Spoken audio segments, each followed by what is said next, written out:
Hello, everybody. Good morning. Happy Monday. It's Dave Neal here, stand-up comic and host of Bachelorette Nation News. And we've got great Grippo on the We Met at Acme podcast. I'm going to play a clip from that and then share with you about 5 other audio clips. I've curated my favorite parts of this podcast to have you guys listen to. And let me tell you something. It's a pretty bonkers podcast. They do a lot of opening up. Greg's there with his pal Andrew Spencer.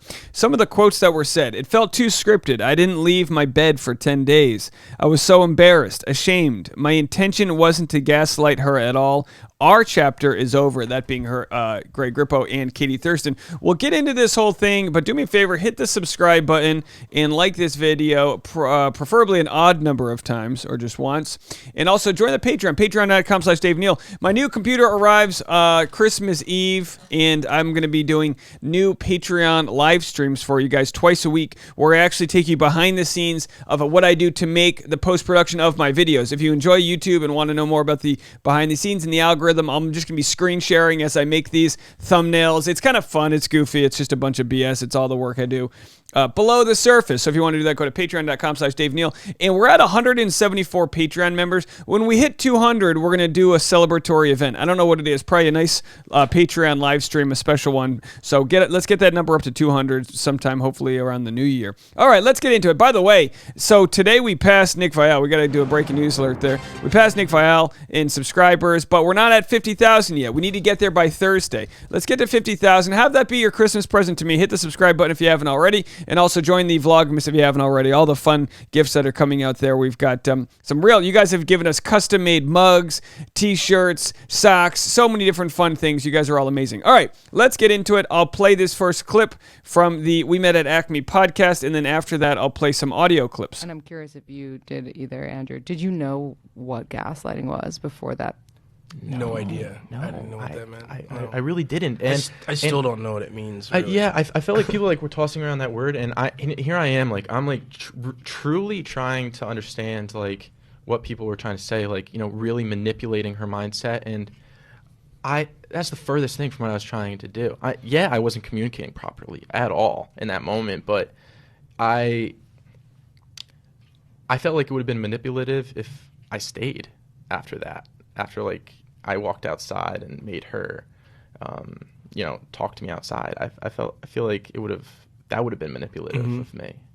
I'm not trying to justify it, but right. I think I'm like we both are. I think that was the first time I was really hearing that term gaslighting, and people were just throwing it out left and right. And then she posted on her story, and I was like, shit, there were just an influx of thousands of messages coming at me. Right. It was pretty tough. So I've done my research. But now knowing what gaslighting is, you were not oh shit, this sounds like what I'm doing. You were this was not my intention. Not at all. Yeah, no. Yeah. Not even a sliver of my intention was to gaslight her at all. It's interesting because gaslighting is a very real thing, and to go over the definition again, it's making someone think that they're that they're crazy when they have a suspicion or belief or thought that is true, but just making them think it's not or whatever. And it's interesting. It usually comes from a narcissist. Right.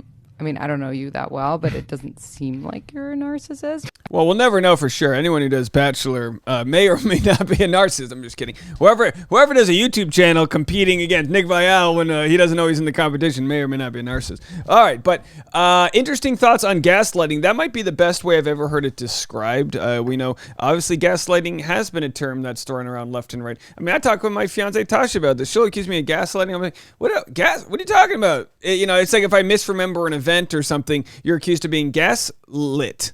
And the truth is, there has to be some sort of sinister motivation behind it. When it came to Greg Grippo, it appears to be a guy who needed therapy, is going to therapy, we'll play that clip, but also is just trying to figure himself out in a situation that is hyper stressful, the stakes are high. He's on TV trying to find love. Once the heart opens, it gets ugly out there. All right.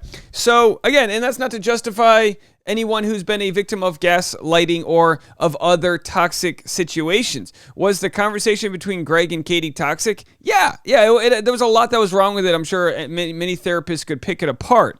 But what we've kind of said along with this channel is it's important to get these terms right. We've had Dr. Strakowski on saying, "Hey, it wasn't gaslighting." My pay grade is not to diagnose what people are and what they have, what sort of terms are out there. But, when you do bring on, clinical marriage therapists, when you do bring on experts and they pretty much all agree it wasn't gaslighting, we have to kind of go then, well, what was it? What was going on there? All right, the next clip here is about how everyone chose to pick sides in Bachelor Nation. Team Katie, Team Greg. I'm going to get so much shit for this because I was like, This is audio only. I kind of was like Team Greg, which is so crazy. Solid. Because I'm okay. Well, just in case this is listened to by Katie, I'm not like really on a team. Mm-hmm. I understood your point. This is like before like the show ended. This is like while you're still in the show, while I understood the fact that like you just wanted like a crumb of like just like, I don't think you were saying like, tell me it's going to be me necessarily. Like that's cheating. I felt a lot of people thought that as well. Right. But you were like, just give me something to hold on to. Mm-hmm. I've opened my heart up. Like you've met my family. Well, the one thing is like the you've met my family one was a funny line to me because I was like, you're legally contracted to meet for her to meet her family. So like. All right, so listen, this is where you play both sides of the coin here, and you go, look, Katie tried the best with the information she had, and Greg did as well. Katie's going into this blind. She's got guys that are there for the wrong reason, guys that are clout chasing, guys that may or may not be into her, guys that have already left the season, and she's like, are you the one or not? And she couldn't get him to be what she needed, and he couldn't get her to be what he needed. And what you realize on these shows is it comes down to more than just initial chemistry. It comes down to astrology. No, it comes down to personality types and who's going to work well with each other. And the fact is, they ended up the way they ended up because they didn't work well together. And you saw that kind of at the first sign of adversity. Whereas some people overcome that adversity, they weren't meant to. It was a really tough decision to leave. It was one of the hardest things I've ever had to do and, choose for myself. It was tough, especially after hearing everyone saying like, oh, I was acting or I ran away when it got too serious. I mean, for me, I'm like, what if she said I love you back, guys? Like, I couldn't leave then, I would have been, I would have known then, like, this is going to be my wife. I wouldn't have left. You can't leave. After emptying my heart, I felt like I put all my cards on the table and I showed her my hand and I was like, this is us. But I definitely just wanted a little crumb. And, for us, we just like weren't on the same page. And I feel like that was very telling about where we were going to be headed in the future. And it just seemed like the right move for me. Now you could argue that relationships you're meant to fight more. And people have DM'd me saying, Dave, will you call Blake? Will you call Katie and try to get them to work things out? And I go, what incarnation do you think? No. I mean, it's like, yeah, your best friend, you're so and other, maybe you have those conversations, but like boundaries much? Why don't you guys have some boundaries and not ask me what to do out there? Kind of weird, right? All right, so Greg mentioned he went to therapy and he's been going to therapy. We don't need to play that clip, but let's go to 3008 here. And there were some very fantastic moments where Greg mentioned that he kind of tried to contact producers after his time was up on the show, and they would not put him in touch with Katie, so he figured she was kind of in a better place here. So this all comes after the topic of gaslighting here, so just give me a second to figure this out here. Shit. We're like this, they have a suspicion or belief or thought that is true, but like just like making them think it's not or whatever. And it's interesting. It usually comes from like a narcissist. I mean, I don't know you that well, but it doesn't. So this is what we picked up earlier. Narcissist, but I would have to. I don't know. I don't know that for a fact. But it seems like this gaslighting term, which I do agree with, like no one's ever. Maybe people are, right? But for the most part, a lot of people gaslight without knowing that they're gaslighting. Yeah. So I think that is like a more innocent version of it versus someone who's intentionally, let's say, cheating on you. And you're like, I think you're pretty close with your coworker. And they're like, what are you talking about? You're insane. Right. Like that's direct gaslighting that like they know exactly what they're doing. Direct Okay. gaslighting. And then my last question on that matter is you left, you're watching the show. To me, I was like, oh my God, like Katie was, first of all, choosing this guy. Yeah. Second of all, like she's obsessed with this guy. She's so in love with him. It's crazy. If like now he must see that now that he's left, right? And then I felt like she was really going through the motions of just pretending to be in love with whoever was left and be with them. And now, if I'm correct, she's not with that person anymore. She's with someone else. Mm-hmm. Is that correct? Yeah. So what are your thoughts? Did you agree when you left that she was like, that you were like, oh, damn, she was actually so into me? Did I think that she was into me? I mean, I at least I like to think on my end, the feelings that we had were real. But I just truly believe that she had stronger feelings for Blake, who ended up getting engaged to her after. Yeah, I mean, I felt like, I was even calling producers after. I was DMing like Kaitlyn Bristowe. She, like, nobody was answering me, but I was like, DMing? Is she with him? You know, did like they end up together? Kaitlyn Bristowe. Is she coming back to New Jersey? I was calling producers left and right because I was also telling my family, I'm like, guys, I think there's a better chance than not, because let me tell you, it's like very real between us, and I think that, you know, they can give me a call and like I could either she's gonna come to New Jersey, I'll go back to New Mexico. I don't care what it takes. But yeah, what was the second question? Well, I just think that I wish this interviewer asked him to expand on that. So he was thinking there might have been a chance that she left the show to go pursue him. I don't know. I could be so off, but it felt to me like she was like heartbroken from you, and that's the reason that she went with the guy. Like, you were her top choice in my mind. Right. And I'm curious if Andrew agrees. And then I felt like she just like scrambled to get engaged or whatever, because that's like the ending that the show needed. But I did not. I think it was Blake. It's hard to get engaged just to get engaged. Yeah. Not on The Bachelor. I think it was always Blake, but I feel like she wanted to explore more and to see if it was you. But I think like she already had that feelings for Blake, that she knew that this could actually work.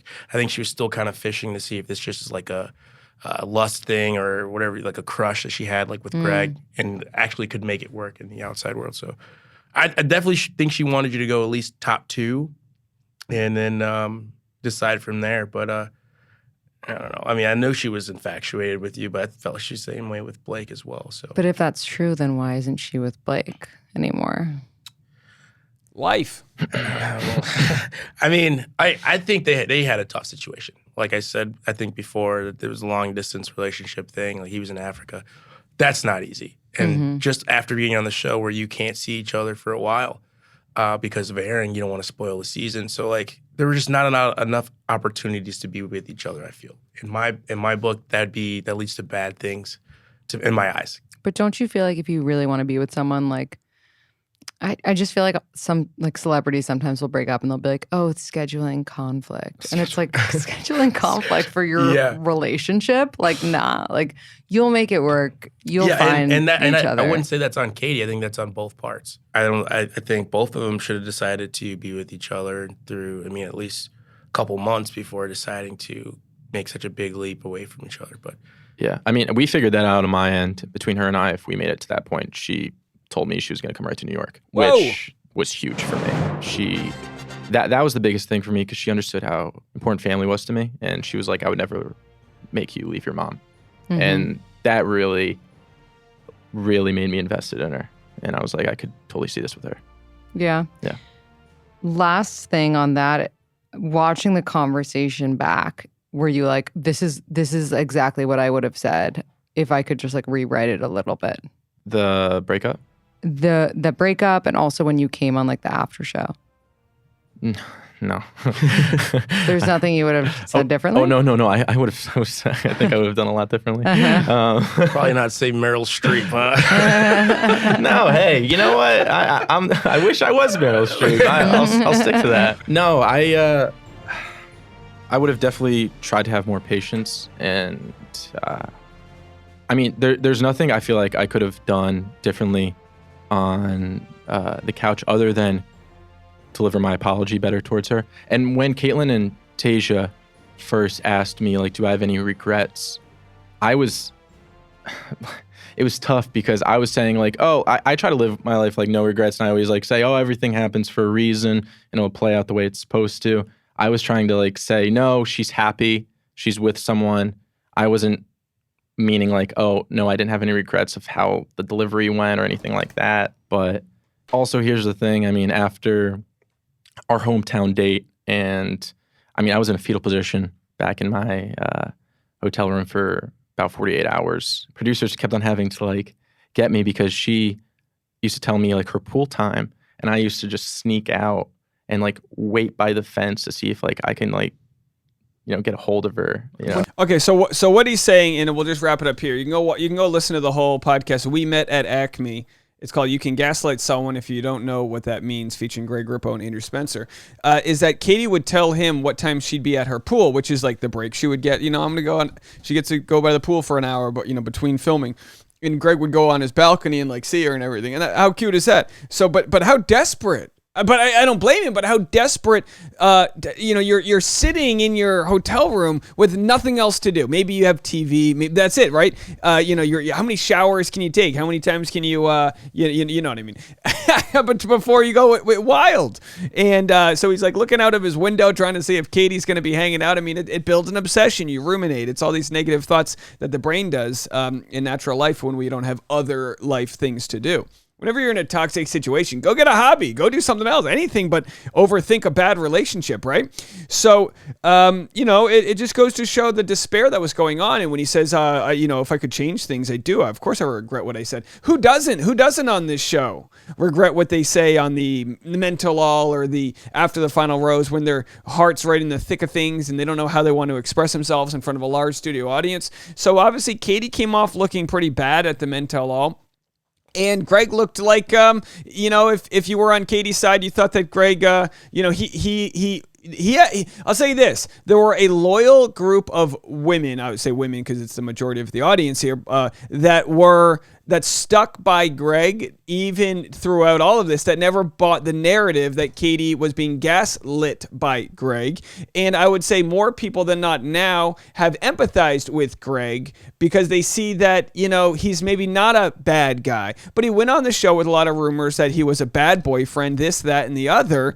And, you know, he's going to therapy. He's dealing with the death of his father still. And people go, well, it was 2 years ago. Well, who says you have to get over those types of things that quickly? I mean, it's a once-in-a-lifetime tragic experience he's had to go through, and he's doing the best with the information he has. And unfortunately, when you watch that play out on national TV, it's not always going to bring out the best in you.